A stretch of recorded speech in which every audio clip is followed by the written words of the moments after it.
여러분 안녕하십니까?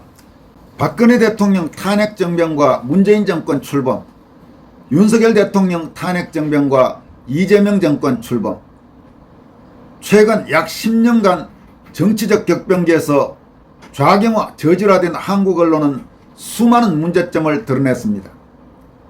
한국 언론의 역사적 책임, 역사적 죄와 관련해서 생각해보는 권순할 칼럼입니다. 얼마 전 여러분들에게 원로 언론인들이 회원인 대한언론인회가 발행하는 인터넷 신문 대한언론 K뉴스에 김성우 전 한국일보 주필이 국민의힘의 배신 DNA와 기회주의 체질을 통렬히 비판하는 글을 게재했다는 소식을 전해드린 바가 있습니다. 김성우 전 주필은 이에 앞서 올해 2월 나라를 망치는 것은 언론이다라는 도발적인 제목의 장문의 글도 공개했습니다. 권순할TV 오랜 시청자들께서는 이 내용을 이미 보도를 해드렸기 때문에 알고 계시리라고 생각합니다. 올해 91세로 한국 언론계 원로 중의 원로인 그는 윤석열 전 대통령에 대한 국회 탄핵소추안 통과 후 헌법재판소 결정이 임박한 시점에 쓴 이 글에서 요즘 신문들은 삐라였고 방송들은 나팔이었다면서 한국 언론의 뒤틀린 행태를 강도 높게 질타해 폭넓은 공감을 불러일으켰습니다. 김성우 전 주필은 당시 다음과 같이 지적했습니다. 야당이 연속적인 특검과 탄핵의 남발로 국정을 마비시키고 있을 때 그것을 방치하면 정부가 금방 무너질 것이 뻔한데도 언론들은 이에 대해서는 아예 모르는 척 외면했다. 그러면서 야당의 대통령 탄핵 흥행에만 동조하여 탄핵 사유가 될 것도 없는 명품 백이나 한상병의 죽음에만 매달려 연일 떠들어댔다.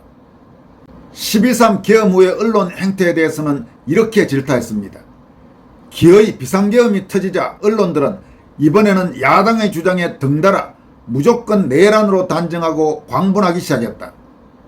계엄을 유발한 원인인 야당의 탄핵 남용에는 이런 방구도 충을 않고 계엄이 내란인지 아닌지조차 따져볼 생각은 아예 없이 그저 계엄만 가지고 흥분했다.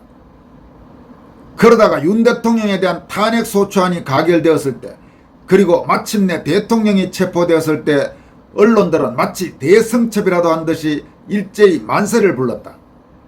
담합이라도 한 것처럼 목청껏 높이 환호성을 질러대며 열광했다.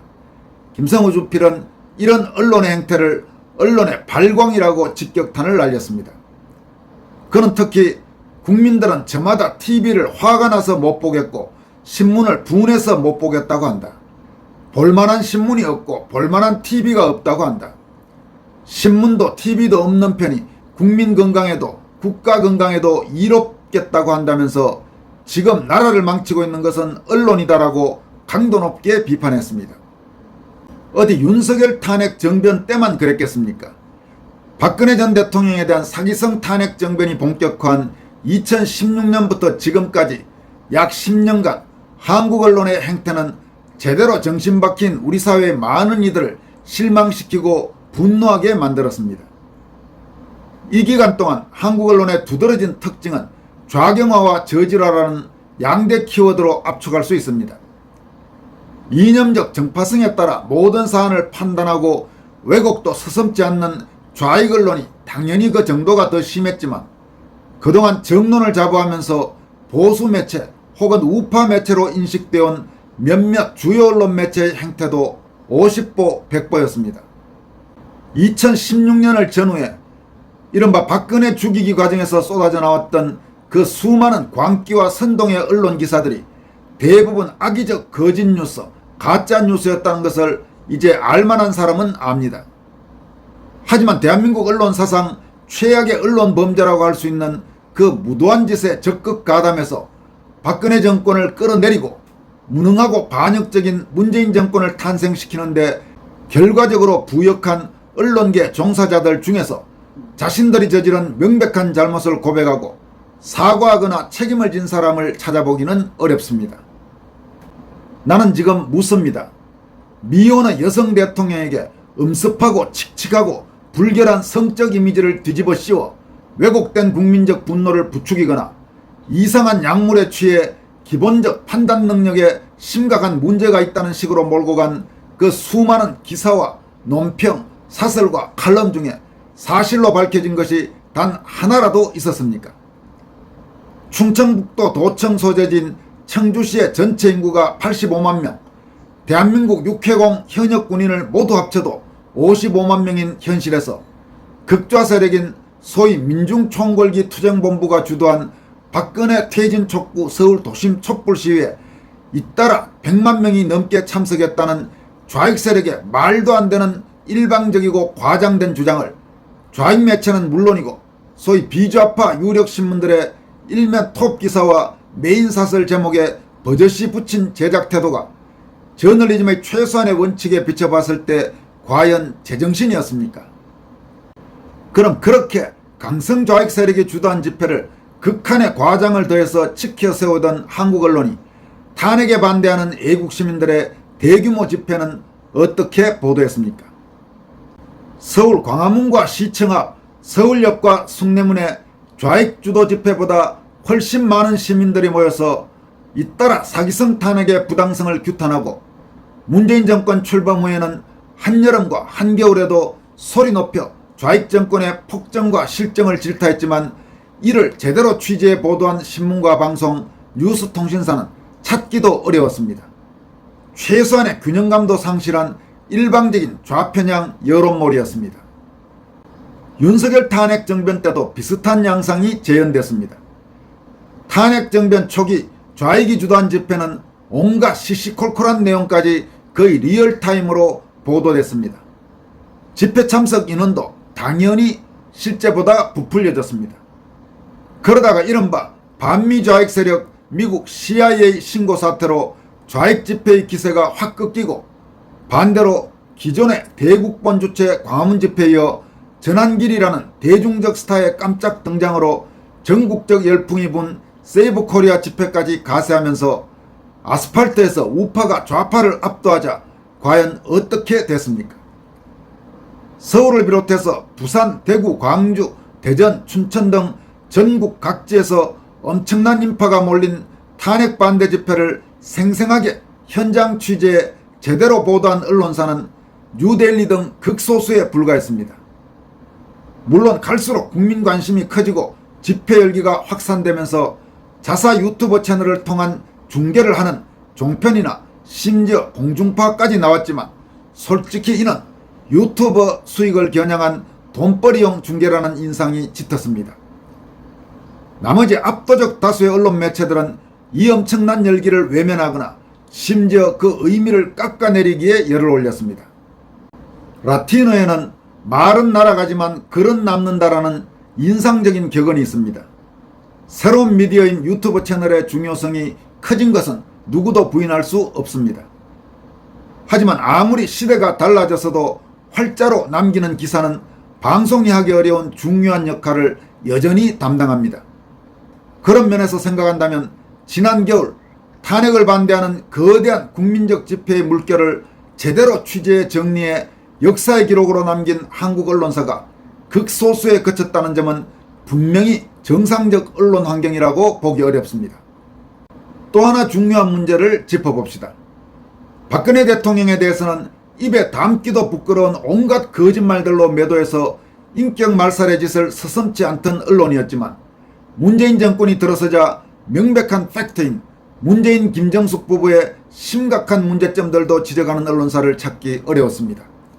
심지어 일부 방송에서 김정숙의 이름을 거론한 우파 성향 패널들은 권력의 방송사 압박으로 무더기로 방송에서 퇴출됐고 신문 칼럼에서도 문재인 김정숙이란 이름을 피해가기 급급했습니다. 좌익 언론 매체는 물론이고 비좌파 주요 매체들도 마찬가지였습니다. 지금은 또 어떻습니까? 윤석열 정권에 대해서는 있는 것 없는 것 덜먹이면서 소리 높여 비난하더니 첫 고위직 인사부터 범죄자 천국, 이적 행위자 천국인 이재명 좌익 정권의 위험하고 망국적인 폭주에 대해서는 모르는 척 시침이 떼고 심지어 이비어천가 수준의 궤변을 쏟아내는 것이 상당수 한국 언론입니다. 현직 대통령 아들의 결혼식 축의금, 엄청난 규모로 추정되고 있는 결혼식 축의금과 관련된 의혹에 대해서는 제대로 입도 열지 못하면서 새로운 권력이 국회 다수의석을 무기로 밀어붙인 소위 3대 특검이 연일 쏟아내는 피의사실 공표나 허위사실 공표 수준의 민망하고 선정적인 주장들을 따끔하게 비판하기는커녕 일방적으로 받아쓰면서 도배를 하고 있습니다. 이게 도대체 정상적인 자유민주국가 언론의 제대로 된 모습이라고 할 수 있겠습니까? 과거 일본에서 국사, 즉 나라의 스승으로까지 불렸던 국민작가 시바 료타로는 생전에 시사잡지 문해춘추에 오랫동안 권두 에세이를 썼습니다. 이 에세이들을 묶어 4권의 문고판으로 출간한 것이 이 나라의 형상 고노쿠니노 가타찌란 제목의 책입니다. 시바 료타로는 이 책에서 1945년 태평양전쟁 패전을 초래한 중요한 계기로 러일전쟁 승리 후 잘못 흘러간 일본 사회의 분위기를 꼽으면서 진실을 외면한 선동 언론의 책임도 적지 않았다고 지적했습니다. 시바 료타로는 선동만 하고 진실을 알려고 하지 않은 신문에도 큰 책임이 있었다. 만약 당시의 신문이 사실을 알면서도 선동만 일삼았다면 이후의 역사에 대해 커다란 범죄 행위를 저지른 것이라고 질타했습니다. 태평양전쟁 과정에서도 일본 언론은 천황 파시즘 체제의 극우 군부의 적극 부역에서 전쟁 수행을 위한 노골적 선동에 열을 올려 자국민을 오도했습니다. 결국 일본 국내외에서 수많은 희생자를 낸 처참한 패전 후 당시 잘못된 보도 행태에 책임이 있는 간부급 언론인들은 무더기로 언론계에서 퇴출됐습니다. 박근혜 대통령 탄핵 정변 이후 지금까지 그 수많은 가짜뉴스, 거짓뉴스에도 불구하고 거의 아무도 책임지지 않은 한국 언론과는 대조적인 모습이었습니다. 2차 대전 패전 후 일본의 주류 언론계가 회사마다 논조와 성향은 달라도 기사의 정확성을 매우 중시하고 명백한 오보에 엄격한 책임을 묻는 풍토가 정착된 것은 이런 쓰라린 과거의 실패 경험에서 뼈아픈 교훈을 얻었기 때문입니다. 박근혜 탄핵 정변과 문재인 정권 탄생, 윤석열 탄핵 정변과 이재명 정권 탄생이라는 최근 약 10년간의 한국 언론계를 되돌아보면 한국인들이 흔히 일본 사회의 특징을 비판할 때 인용하는 빨간 신호등도 함께 건너면 무섭지 않다는 냉소적 지적을 떠올리곤 합니다. 누구나 한때 판단을 잘못해서 실수를 저지를 수는 있습니다. 하지만 그것이 잘못이라는 점이 명확해지고 나서도 마치 아무 일도 없었다는 듯이 계속 뭉개기만 하면서 같은 잘못을 반복한다면 다시는 정론을 말할 자격이 없습니다. 더구나 박근혜 죽이기 때 저질러졌던 언론의 잘못된 행태가 뼈를 깎는 반성과 함께 바로잡혀지기는커녕 바로 지금 이 순간 윤석열 죽이기에서도 비슷한 행태로 반복되고 있는 현실은 더 참담합니다. 최근 윤석열 대통령이나 부인 김건희 여사와 관련돼서 언론에서 나오고 있는 저 황당하고 정말로 저래도 되나 싶을 정도의 기사들을 보면서 더욱 그런 생각을 하게 됩니다. 독일의 체르 제상 비스마르크는 현명한 사람은 역사에서 배우고 어리석은 사람은 경험에서 배운다고 말한 바가 있습니다. 요즘 상당수 한국 언론은 역사에서 배우는 현명한 사람이 아닌 것은 말할 것도 없고 경험에서 배우는 어리석은 사람에도 미치지 못하고 있습니다. 그러는 사이에 좌익 거대 여당은 방송법 개혁을 비롯해서 언론 장악을 위한 제도적 장치 구축을 착착 진행하고 있습니다. 지금 한국의 언론인, 한국의 언론사들은 자기 내면의 양심이라는 거울에 비춰봐서 정말 부끄럽지 않은지 묻고 싶습니다.